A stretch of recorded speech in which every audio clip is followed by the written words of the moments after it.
Cincinnati Safety Committee decided to ignore its own administration's recommendations today in order to make a neighborhood street safer. Neighbors have been complaining for years about speeding in Westwood, and as 9 News reporter Scott Wegener tells us today, their efforts paid off.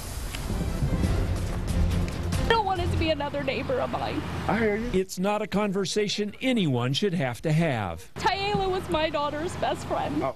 Two neighbors at the corner of Westbrook and LaFuel talking about the tragic death of 9-year-old Tyela Frazier.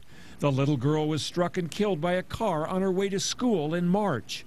A memorial of toys and handmade signs implore drivers to slow down as they pass through the residential neighborhood. It's horrible that a child has to lose her life.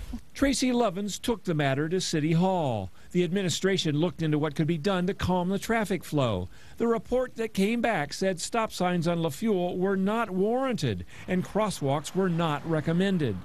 That didn't sit well with Lovins, and she let City Council know. If they lived close to this intersection, they would know what I'm talking about. The Safety Committee agreed. It's just impossible for me to ignore. They voted unanimously to bypass their own administration's recommendations, install a four-way stop and crosswalks where Tyela died. It's not appropriate to treat pedestrians like trash and that we really need to consider human life when we're flying through streets like this. The committee did agree with the report's call for a radar speed sign and retaining the speed limit at 25 miles an hour.